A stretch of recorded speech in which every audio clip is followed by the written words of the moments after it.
Okay. So happy equinox. What is the equinox, some of you may say? I think most of you guys know, but for those of you who don't know, the equinox is the day of the year where we have exactly an equal amount of sunlight and darkness, and it's affecting some weather patterns in the world. Today was a particularly hot day for me. So I'm going to be talking about hedges, especially a Eugenia hedge. So come back to work with me. I want to talk a little bit about hedges.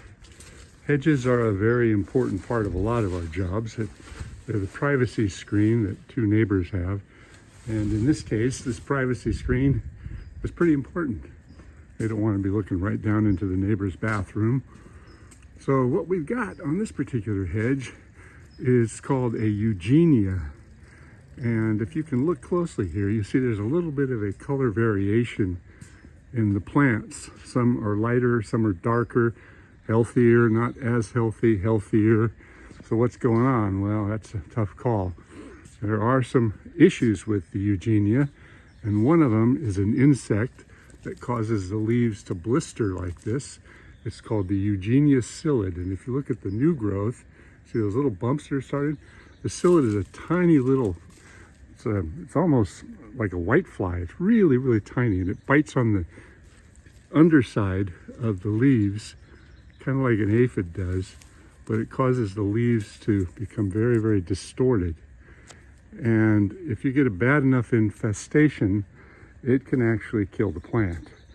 In many cases, it causes the plants to look very yellow versus more green.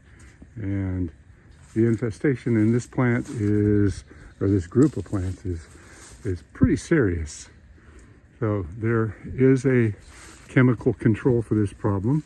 I don't do any spraying, but I know that it can be sprayed. Now, one thing I wanted to talk about with this hedgerow is maintenance. It's a big job. It's a really big job. I've started it already, but one thing to bear in mind is keeping the top parallel with the slope. If you've got a level backyard, that's a whole lot easier. When you've got a slope, you've got to follow the slope all the way down, and it's really easy to overdo it in some cases, make too hard of a cut.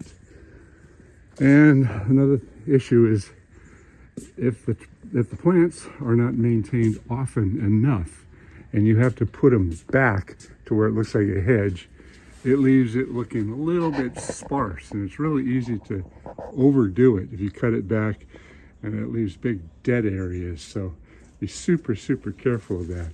Let's go on the inside of the plant and take a look at what the history has been. I keep saying plant, but it's plants, multiple plants.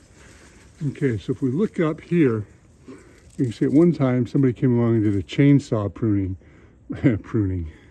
chopping, just chopped the heck out of it, and all the new growth has come up, and it's been trimmed multiple times. I think I'm the last one to have pruned it, and it's been a few years. So my point is, if you wait too long and you have to put this plant back to a reasonable state where it's not overwhelming, then a lot of times the cuts become quite harsh. Now, there's also a lot of nests up in here. I saw a rat's nest and squirrel's nest and all kinds of critters, and they seem to love it when a plant gets topped and it's got this little cage of new growth. So if you've got a rat problem and you top your plants, well, you're adding to the problem. Here you can see where I've started the hedgerow, and I have to correct it because I'm keeping it pretty level here, and if I keep leveling it off, it's going to go straight out there. What I need to do is I need to come back in here, bring this down a little bit more, come back to here and take it down, down, down, down, down, so that I follow a balanced amount of reduction. Now imagine how bad it would be if one of these plants died. Let's say this middle plant died and you had a big hole. What are you going to do? You're not going to plant new ones and get them to fill in because they won't get an even amount of sun. So keeping the entirety of the hedge as healthy as possible is really important. And over pruning it, well, that's a problem too.